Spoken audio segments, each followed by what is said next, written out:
Hello, I am Comrade your Mr. Lee from Kano State. So, ni gaskiya wannan yajin aikin ba na ganin laifin asu. Ina ganin laifin federal government.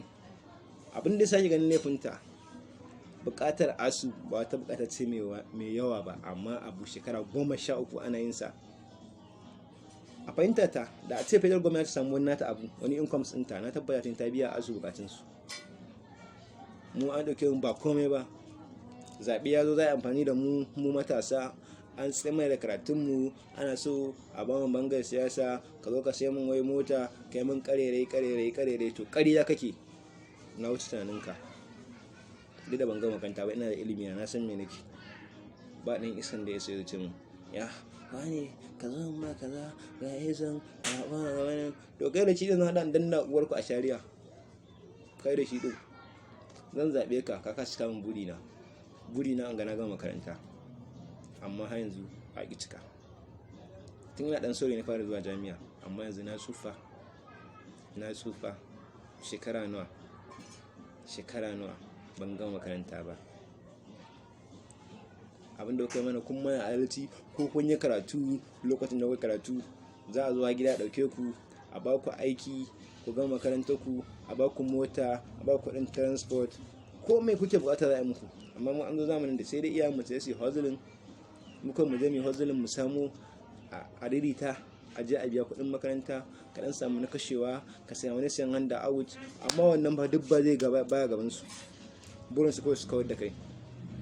Sun dauki 'ya'yansu sun ga kasashen waje su je su karatu, mu kuma an ban mu a Najeriya ma an hana mu karatun. Ba ran kuma ba a so su 'ya'yansu su a can, mu a nan su dawo mu ce ai kun yi digiri mun yi digiri, kun yi masters mun yi masters. To su suna bakin ciki da wannan, sai a tsayin mai da karatun mu nan su je su gama. In sun dawo mu gama makarantar ba, inda mu gama makarantar ba, shugabancin ma in sun tashi su ba 'ya'yansu. Kaga mu mun zo mun tayi fa'ula wuke nan, ba abin da yi. An gana ma aikin ma in kana dan talaka kai ba da wanda yake da kai, ba wanda yake da kai. So already sun gama wasu already an ba su offer.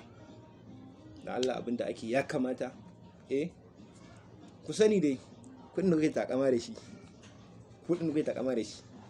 duk kudin ka ba za abin ne ka da shi ba, duk mulkin ka ba za abin ne ka da mulkin nan ba.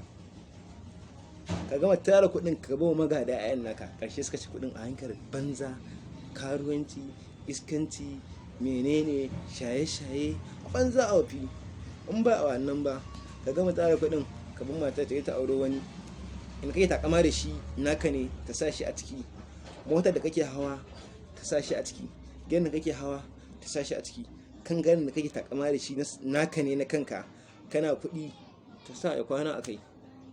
To me riba wannan din? Me amfani kuɗin da ka tara? To ka ba yan na kuɗi su je su ta fancamala da su, me kun su yi ma addu'a, me bi su je su ta ebo maka zunubi. Amma fa in ka taimaki ɗan talaka ɗaya, na tabbata ba zai manta da kai ba.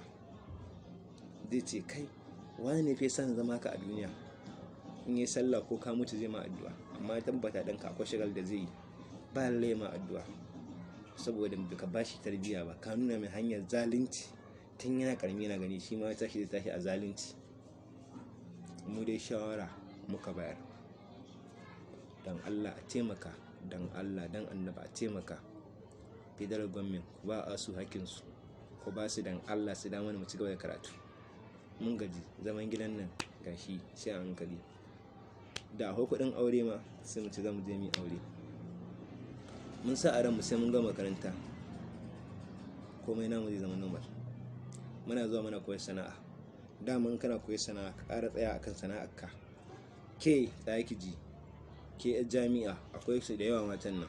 To ainihi sai na yi digiri zan yi aure. Sai kin ji zaki aure? Digiri zaki aure? To wallahi zaki mutu baki aure ba.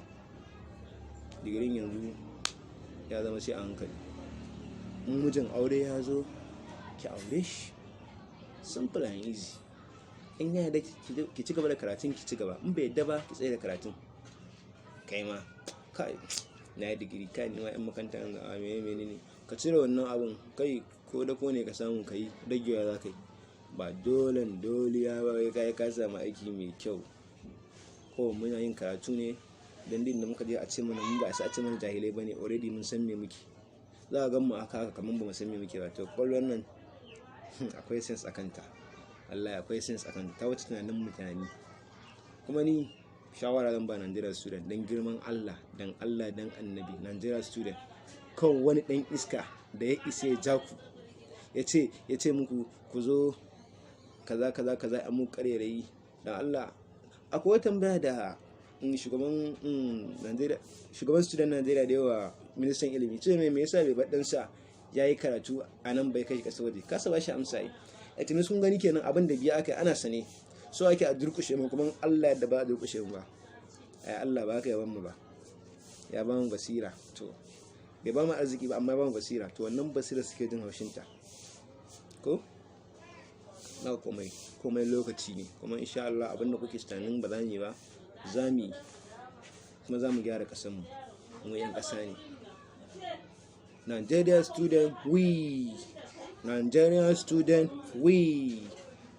student we